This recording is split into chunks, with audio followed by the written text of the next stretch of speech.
Hey guys, Coach Logan here again, continuing my series on Blunders by World Champions. In this video, we're now going to move on to Mikhail Botvinnik, who, this actually is where the chronology gets a bit tricky because Botvinnik first became world champion in 1948 and then was finally defeated by Tigran Petrosian in 1963. So he's world champion for 15 years. But in the middle of that, he was defeated by Vasily Smyslov at one point and by Mikhail Tal. So he's one of the few world champions where there's like interruptions to his reign. But since he was world champion before Petrosian, we'll go with this as him as the next one in our series.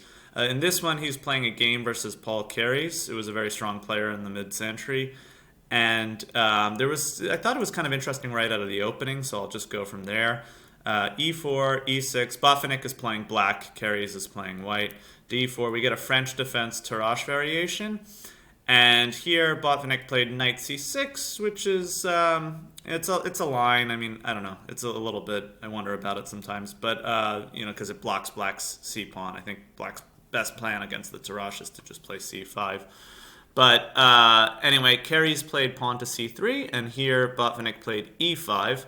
And I think this is, more or less okay. Again, I'm not an expert in this line, but it makes some sense to just break up the center while white is not really greatly prepared for it.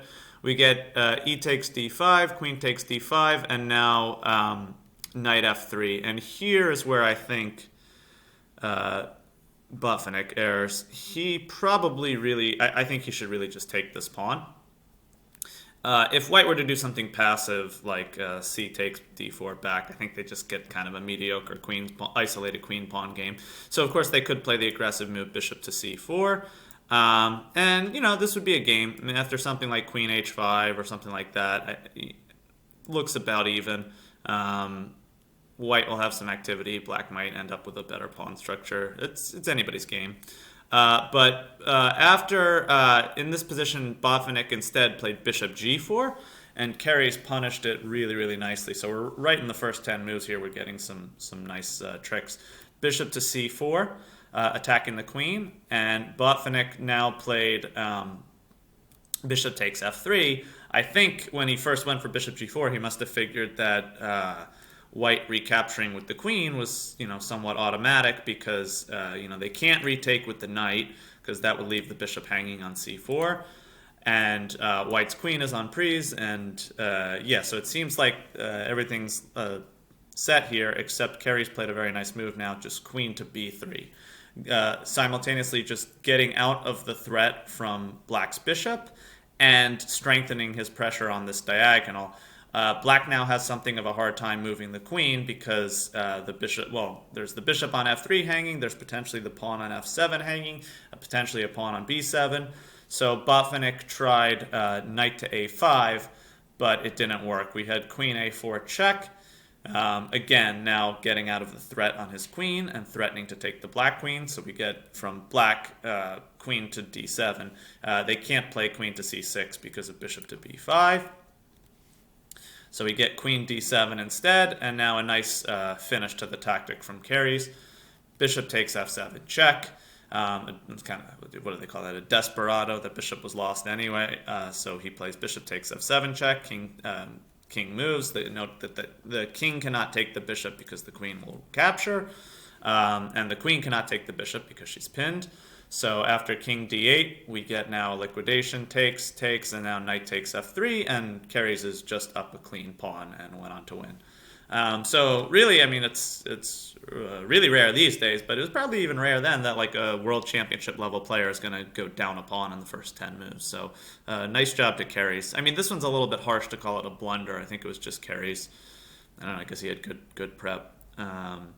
All right, so now the next one that I wanted to look at was Mikhail Tal, who was the world champion late in Botvinnik's reign. I think it was 1961 he became world champion, and then he lost it back, or maybe it was 1960. It was sometime in the early 60s. He took the world championship from Botvinnik and then lost it back the next year, partially due to his failing health. He had Tal was kind of plagued by health problems his whole late career, or not even late career, just a good chunk of his career he had health problems.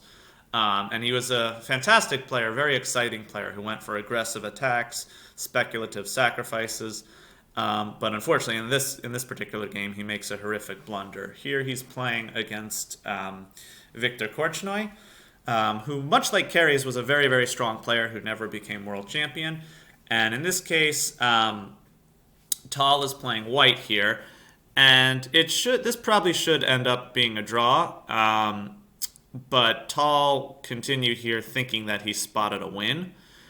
And he played the move pawn to h6 check, with the idea that now, okay, so black obviously can't allow these pawns to just roll straight down the board. So if we get rook takes h6, Tal's whole point was this sacrifice, queen takes. And now after king takes, he plays g7, and it looks as though this pawn is impossible to stop. The king cannot get back in time. It can't go to h7. That doesn't really stop the pawn. There's not like queen e1 check, okay, then just king to g2, and if something like this, say that, okay, it's showing the answer, but if king to g2 and some check here, I mean, even after something like king to h2, it's not looking good in terms of stopping this pawn. If you throw another check, your queen gets, well, actually, even this would come back to the tactic that came up in the game. So we'll just go right to that, actually. But the big reason that this fails was after g7. Again, white has sacrificed the pawn and his queen for the rook in the hopes that this pawn is unstoppable. But black here has a trick. Yeah, okay, you can pause it if you want time, but I think it already showed the answer. Queen takes g3 check, and now the whole point is, okay, white resigned here, but if you take back the queen, now black actually is in time to stop the pawn because there's no rook defending it, and black is just a healthy, actually black is a healthy 2 pawns up. This is a very hopeless position for white. I mean, in fact, black might be queening this pawn in a couple of moves after d3. So, yeah, this was a true blunder. I mean, the one with Botvinnik was okay. I mean, he didn't play the opening very well and got himself into a lost position. But this was just a very even position, I think. After something like queen f3, I don't see... I don't really see black winning this because black has to tend to threats of queen b7 and some lines. But Tal went for what he thought was a win, and it was just instead he, just turned it into a loss. So, all right, these were 2 interesting examples. In the next video, we'll continue with Smyslov. All right, see you guys later.